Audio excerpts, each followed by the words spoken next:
Say, kids, what time is it? It's kind of like watching TV, but, in your car. 104.7 The K. Mike the good Intern morning. in the studio with Jay Stevens. Good morning. He did his Yeah, hair. look, I did not do my hair for 3 days.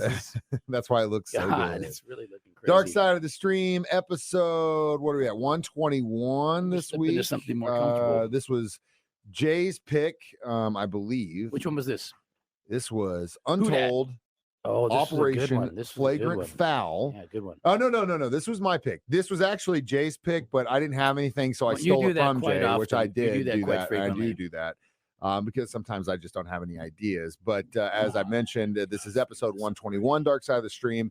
And this week we are talking about the 2007 betting scandal in the NBA, which basically centers around Tim Donahue, right? That's right. The NBA ref. He was a ref who got caught in 2007 and had been for a while, but given his buddies tips on betting and possibly connections to organized crime. Well, this is where the slippery slope comes in. You know a lot about the sport. You got inside information about a sport.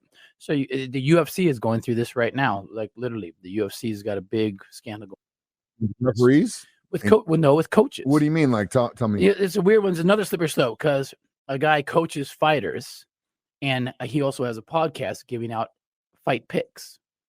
And one of his fighters fought, and literally the odds were like crazy. The betting line was weird, and within 1 minute, the fighter was down and said, "I can't fight no more. My leg's too screwed up."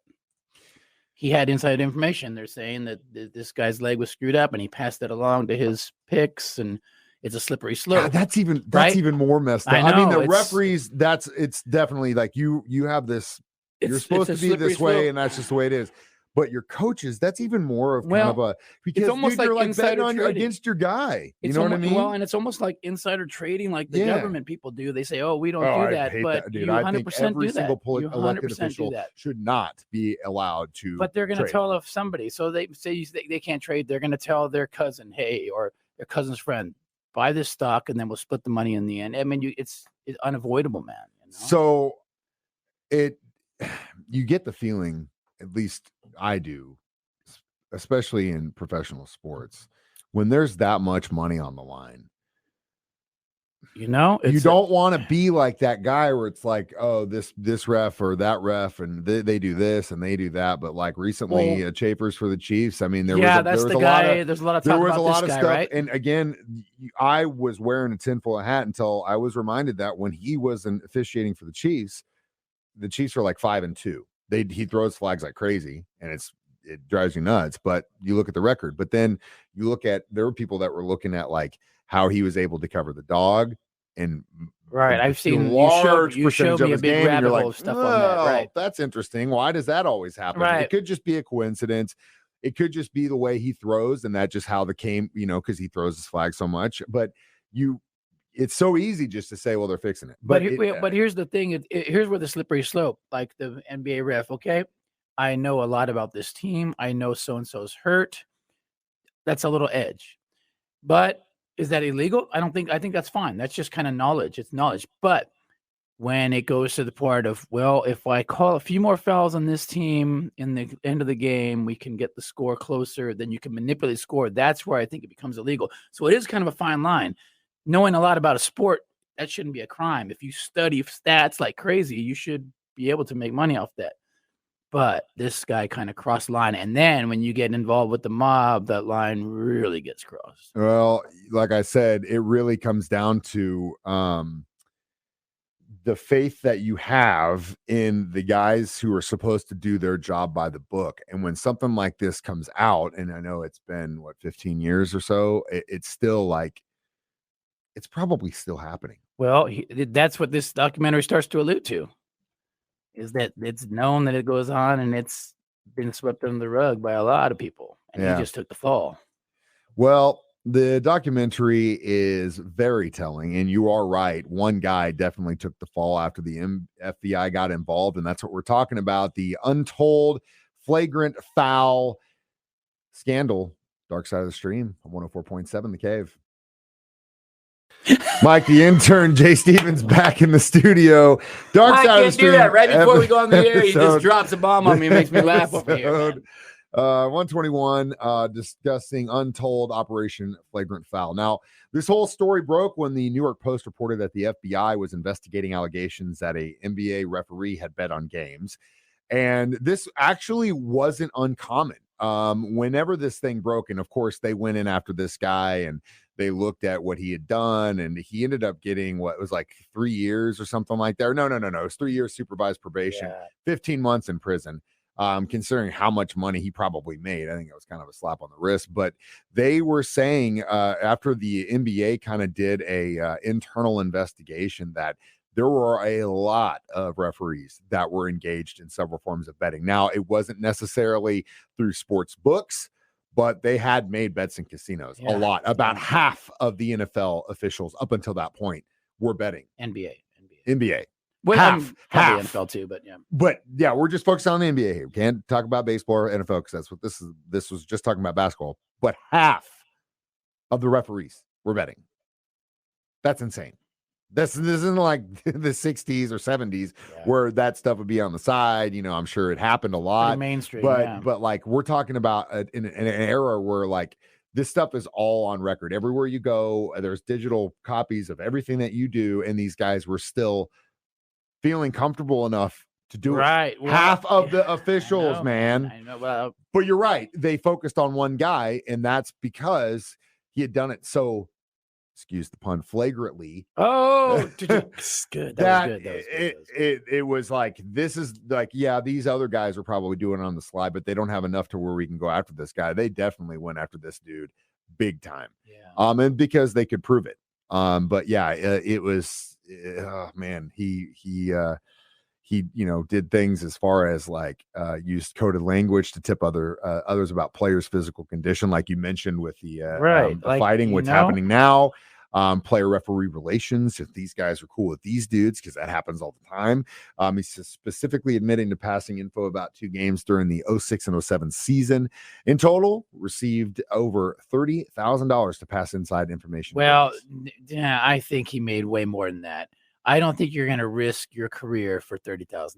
No. So let's add. That's like the other let's day. add a few zeros on the end of that. Out with the trailer, and some guy goes, "Hey, what if I sweeten? What do you about getting my chances up? If so I was like, what are you going to do? Give me $20,000? Because that's how much this costs. What do you think my job's worth to me? Right. It's a lot more than $20,000. I'll tell you that much right now, buddy. It's crazy. It's crazy. Which at one point in the documentary too, they kind of asked him about that. He kind of changed the answer. Like they asked him twice, and both times with a different answer. Like there's no way, unless you're just a complete bozo, for $30,000, you're not going to risk and throw away your entire life. Well, no, and you're right, but it really came down to, well, at least he admitted that he had a severe gambling addiction, and that is part of the reason why he was willing to risk it. He said his family was getting threatened or whatever, but also though the weird thing is, a lot of times people go, "Oh, this game's rigged. The refs are rigging this game."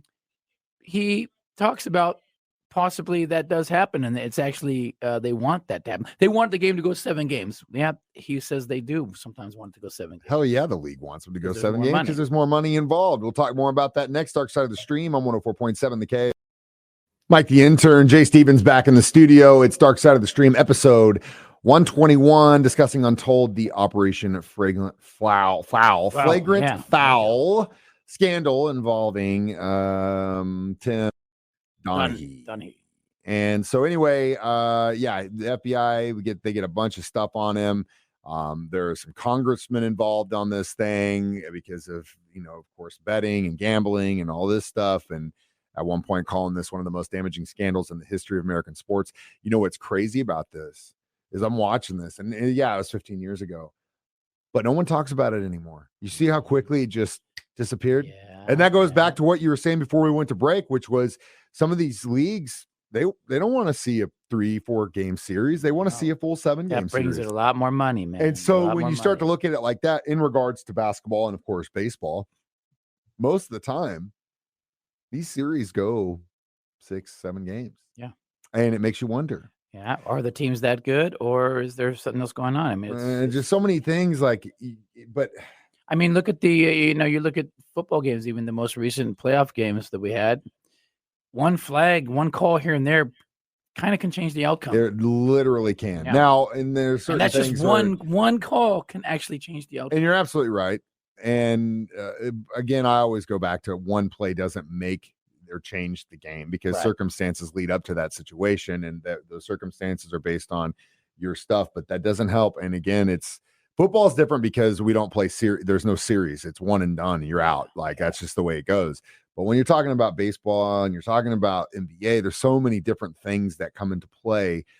It's a little bit more easier, I think, I to would kind think of so. gauge it Yeah, into I a would think certain so. way especially when you're talking about series for championships and 'Cause playoffs. you could be like, hey, last night Jordan was palming the ball. Yeah. Well, tonight let's call that. We didn't call it last We night. didn't Tonight call it, let's but call that. yeah, we're going to focus on that. Or all of a sudden yeah. they start blowing more whistles. Fouls. Slow Sometimes down the you'll watch speed. them play. They'll watch a basketball game and it'll look like they're playing on the street. Yeah. And nothing's getting called. And then all of a sudden and then the the next day they breathe on each other and they're getting fouled. They're fouling out. And so yeah, you're absolutely right. And it sucks because everyone puts so much time and money and effort into watching these games that it would just completely shake the foundation of what we believe is legitimate. It just all of a sudden becomes WWE. What's the difference? Right. And It's then scripted. I mean, then do you So really then do why you do I really care? blame Why do I care so much? And do you really blame guys for bending? Like if you got a phone call, hey, there's a heavyweight fight tomorrow. I just talked to the guy and he can't fight. He can't see straight. He's gonna get knocked out for sure. Well, hell no, because you're that's gonna what go put money on the dude. Well, you yeah, know? It's like you can't blame him. from the perspective of like your buddy has got information and he's like, hey, do this. There's no difference in being like, hey, tough, this PlayStation 5 is over at the Walmart and I saw 3 of them. Get there before they sell out. It's kind of the same thing. Right. It's like Now, such a fine line to illegal to non-illegal. Like, It's for like the gosh, guy man. that's doing that stuff, you're an official. You're like a judge, man. Like this is the line. And if that's the path you want to go down, you've got a reputation to uphold and a foundation of like, we believe that this is the way it should be. You're an official for a reason. And we hope, at least I do, that you're on the up and up.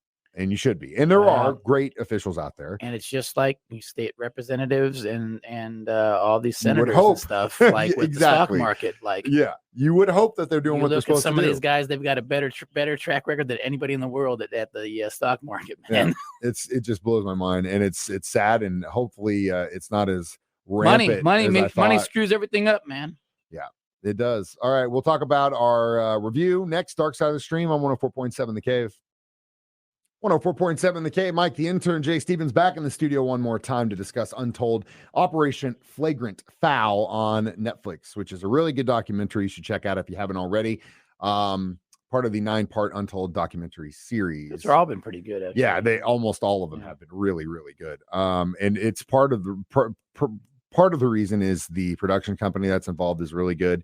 And the music is actually done by a guy I love called Brocker Way. He does soundtracks, and he did the oh man, what was it called?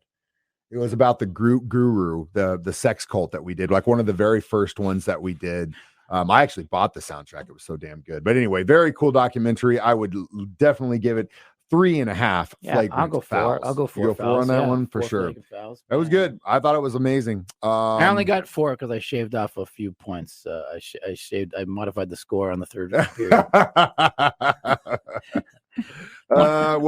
Jay, thank you for the help on this pick, for letting me take this, but unfortunately, I've got my you got to pick another one. So I've got my nose to the ground and my ear to the curb, and his eyes to the screen. I watched another one and it was good, and I'm gonna have you watch it. It's the Pez Outlaw on Netflix. The Pez Outlaw. Perfect for a hustler like me. It's a great story because I got similarities, with my hustle attitude. This guy had the hustle attitude. All right, I'm checking this out because I love. He was a Pez. little farmer that great had candy. Not a very smart guy. He has a little boring job and starts to get into the industry of buying Pez collectibles and reselling them.